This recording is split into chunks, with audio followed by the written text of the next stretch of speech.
nu știu la tine acasă. Te înjur, mă, te înjur. Și dacă te înjur, ce? Mamă, Vă rog, lăsați, Bă, mă fac să-mi stric feta de...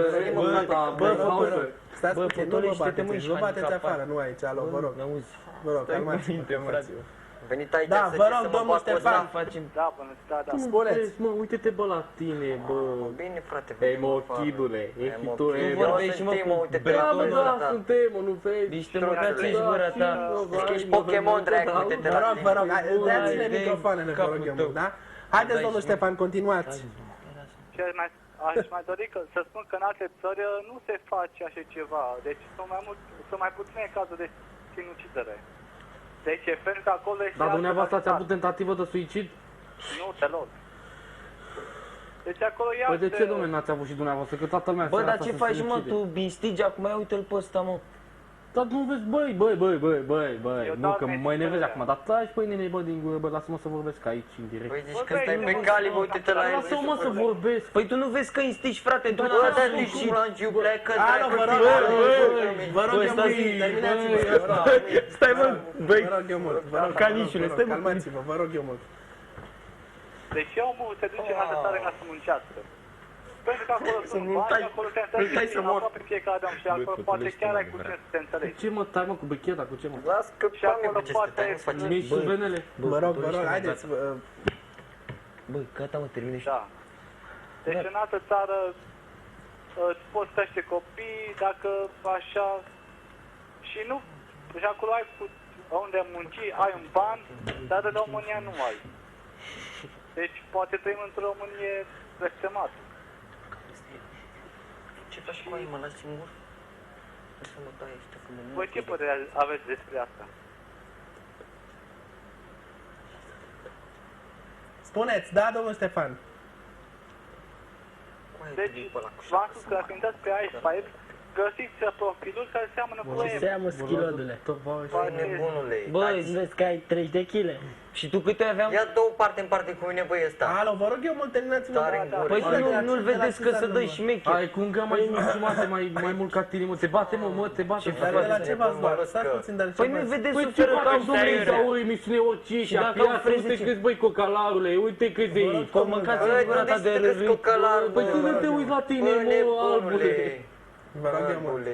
Fiți ar freza de... De ce nu trebuie să mă de el? Uitați-vă Păi nu la vedeți ei, ce faci și ăsta aduci și din ăla. Pokémon.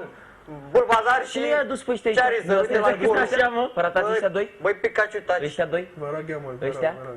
Haideți, Ăștia sunt oameni de emisiune? Nu e, da, Bine că ești tu, mă, de Mamă, emisiune. cine nebun. Păi nu vedeți, mă, că nu știți ce Păi vorbiți? tu ne faci pe noi ratat, nu. Bă, uite-te la Ratat, școală, bă, la sunteți tine. doi și un singur Și uite, ratat, bă, adică că sunteți ce doi în zici, unul, da. ce vrei să spui? Da, mă, deci suntem Ariel bonus plus. Da. Și Înțelegi ce? gura ta. Că pe ăsta, pe ăsta-l bat oricum nu Ce e. să bați, mă, Ah, pe ce? Băi, m-a lăsat pe mine de pe ăsta. Nu. Păi las că te-ai pe tine, nu-i Nu are problemă. ăsta greșit de tine, nebunule. L-ai și găsit pe alt bulbazar. Băi, nu faci cum mă ridic acum la... Băi, Pikachu, taci, Deci că a dracu. terminat vă rog, emisiunea. vă rog, haideți, vă rog, nu mai vă Ia să mă că certați, de la da? telefon. Nu are niciun rost. Domnul Ștefan, mai sunteți acolo? S-au încins spiritele rău aici, Păi, bă, platou, nene, nu mai vin la este. Avem emisiune acum să un mai alt am unde telespectator, alo? Alo? Alo? Alo, Alo, bună ziua! Să rămână. bună dimineața. Neața și Bună ție. ziua! Mă numesc Claudia. Da, mai tare, vă Vorbești rog. și tu mai tare, te rog. Mă numesc Claudia. Acum 4 ani zile am avut un accident, mi-am pierdut Dar piciorul. vorbești și tu mai tare, Vorbește Claudia. puțin mai tare, alo? Mă auziți? Da, Acum da. Am spus că acum 4 ani de zile am avut un accident. Mi-am pierdut piciorul drept Ne pare rău. și tatăl în acel accident. Și acum 2 ani, în ianuarie, mi-am pierdut și sora, tot într-un accident pe mașină. Și am vrut să mă omor. Dar, adică mi-am tăiat venile și imediat după ce mi-am tăiat venile, a venit mama în mine și m-a dus repede la spital. Și vreau să vorbesc doar cu domnul Vlață, că viața este mai prețioasă decât totul. am înțeles. Păi și până la urmă ce te-a determinat să continui? Poftim?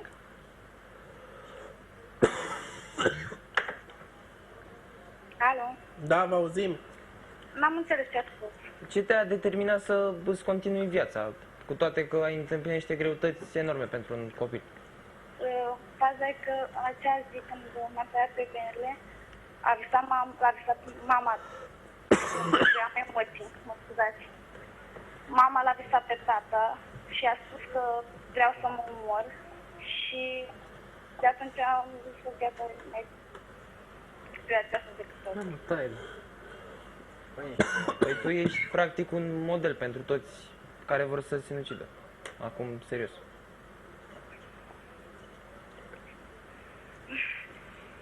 Vreau să și eu, am trecut prin multe greutăți, am trecut eu. Băi, și Bulangiu, lasă să A, vă rog eu mult, nu mai spuneți. Băi, Bulangiu, Vă rog,